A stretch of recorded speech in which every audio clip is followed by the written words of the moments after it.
बहुत लोग स्वागत है आपका यूलर्न में। और आज हम लोग डिस्कस करेंगे फिजिक्स के चैप्टर 1 का मोस्ट वीवीआई क्वेश्चन जो कि आपके एग्जाम में पूछा जा सकता है, बिहार बोर्ड क्लास 12। तो हम लोग आज फिजिक्स के पहले चैप्टर का ये 5वां क्वेश्चन देखेंगे, जिसमें कि पहले हम लोग 4 क्वेश्चन डिस्कस कर चुके हैं, जो कि इंपॉर्टेंट सब क्वेश्चन था। आप लोगों का कमेंट आया था कि सर जल्दी जल्दी आप सारा वीडियो अपलोड कीजिए ताकि हम लोग उसे जल्दी जल्दी रिविजन कर पाए। चलिए डिस्कस करते हैं इस इंपॉर्टेंट क्वेश्चन पे। पहले भी ये पूछा जा चुका है। तो ये क्वेश्चन कह रहा है किसी सतह से गुजरने वाला विद्युत फ्लक्स क्या है, और इस तरह भी पूछा जा सकता है विद्युत फ्लक्स क्या है। ठीक, तो चलिए इस पे बात करते हैं। तो यहां पे कह रहा है कि विद्युत क्षेत्र में किसी सतह के लंबवत गुजरने वाली कुल विद्युत बल रेखाओं की संख्या को विद्युत फ्लक्स कहते हैं। ठीक, यानी किसी विद्युत क्षेत्र में, कोई विद्युत क्षेत्र है, ठीक, जैसे यहां पे देख लेते हैं, कोई विद्युत क्षेत्र है, ये क्या है बताइए, विद्युत क्षेत्र। और इस विद्युत क्षेत्र में किसी सतह से इस विद्युत क्षेत्र में किसी सतह से गुजरने वाली लंबवत, यहां से ये लंबवत इससे गुजर रही रेखा, इससे क्या हो रही है बताइए, लंबवत रेखा गुजर रही। इस सतह पर ये क्या है, 90 डिग्री लंबवत है इस सतह पे। तो लंबवत 90 डिग्री पर ये बनना चाहिए क्या, विद्युत बल रेखा क्या होना चाहिए सतह पे, 90 डिग्री। तो इस विद्युत बल रेखाओं की संख्या को क्या बोलेंगे, विद्युत फ्लक्स बोलेंगे। ठीक ना, इस विद्युत बल रेखाओं की संख्या को क्या बोलेंगे, विद्युत फ्लक्स बोलेंगे। ठीक, तो अब हम लोग जानते हैं, ये जो ब्लैक पेन से लिखे हैं ये आपको एग्जाम में नहीं लिखना है, लेकिन आपको पता होना चाहिए, ठीक ना, कि विद्युत बल रेखाएं काल्पनिक होती है। विद्युत बल रेखाएं कैसी होती है, काल्पनिक। उसे हम लोग देख नहीं सकते हैं, ठीक ना, छू नहीं सकते हैं। विद्युत बल रेखाएं काल्पनिक होती है, जो कहां से निकलती है बताइए, जो धन आवेश से निकलती है। कहां से निकलती है बताइए, धन आवेश से निकलती है और ऋण आवेश में प्रवेश करती है। कहां प्रवेश करती है बताइए, ऋण आवेश में प्रवेश करती है। कहां प्रवेश करती है, ऋण आवेश में। तो ये काल्पनिक रेखाएं होती है। विद्युत बल रेखाएं जो होती है कैसी रेखाएं होती है, काल्पनिक। कैसी रेखाएं होती है, काल्पनिक, जिसे गिनना संभव नहीं है, जिसे गिनना संभव नहीं है। विद्युत बल रेखाओं को गिनना संभव नहीं है, इसलिए विद्युत फ्लक्स का गणितीय निरूपण कुछ इस प्रकार करेंगे, ठीक ना। इसलिए विद्युत फ्लक्स का गणितीय निरूपण कुछ इस प्रकार करेंगे। कैसे करेंगे चलिए देखते हैं। तो कहता है वह भौतिक राशि जो विद्युत क्षेत्र की तीव्रता और सदिश क्षेत्रफल, विद्युत क्षेत्र की तीव्रता और सदिश क्षेत्रफल के अदिश गुणनफल, कैसा गुणनफल, अदिश गुणनफल के रूप में परिभाषित हो उसे विद्युत फ्लक्स कहेंगे।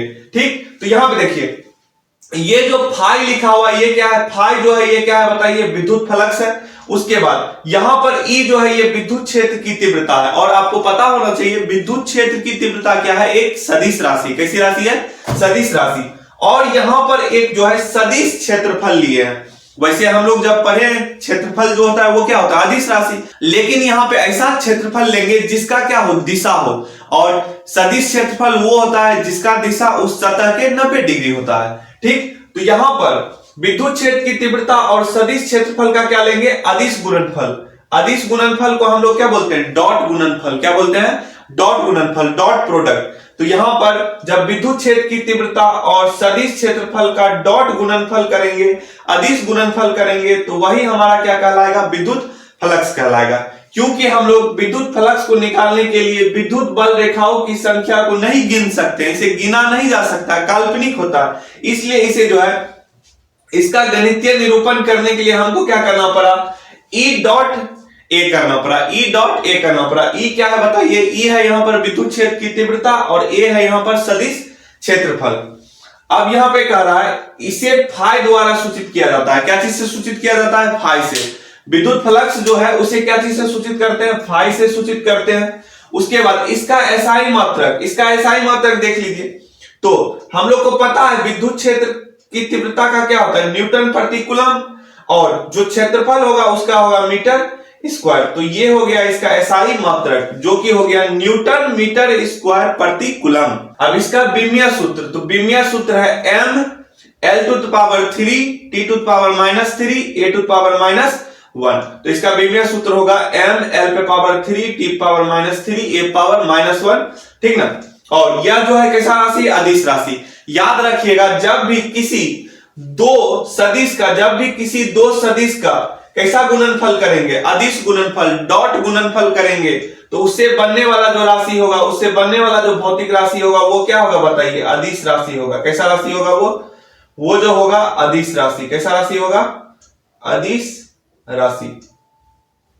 और यहां पर जो है ये है सदिश राशि। कैसा राशि है, सदिश। और यहां पर जो क्षेत्रफल भी है वो भी क्या है बताइए, सदिश राशि है। ठीक, अब तक हम लोग जानते हैं क्षेत्रफल क्या होता है, अदिश राशि। लेकिन यहां पर जो हम लोग क्षेत्रफल लेते हैं वो क्या लेते हैं, एक सदिश क्षेत्रफल लेते हैं। यहां पर जो है क्षेत्रफल का दिशा होता है। तो दिशा कहां होता है, जैसे मान लीजिए एक सतह लेते हैं यहाँ पे, जैसे ये एक सतह लिए, ये एक सतह जो लिए, तो इसके लंबवत इसका क्या होगा, दिशा। इसके लंबवत क्या होगा, दिशा। ये हो जाएगा इसका ए वेक्टर। इसके लंबवत क्या होगा यहाँ पे, दिशा। तो इस तरह जो है हम लोग ये जान गए कि विद्युत फ्लक्स क्या होता है। ठीक, तो इसे आप याद कर लीजिएगा। ये जो ब्लैक वाला पार्ट है ये आपको एग्जाम में लिखने का जरूरत नहीं है। नीचे जो ये पॉइंट दिया हुआ इसे आप लिख दीजिए, आपको मार्क्स मिल जाएगा। ठीक, आप जो है इस परिभाषा के जगह जो है ये वाला परिभाषा भी लिख सकते हैं।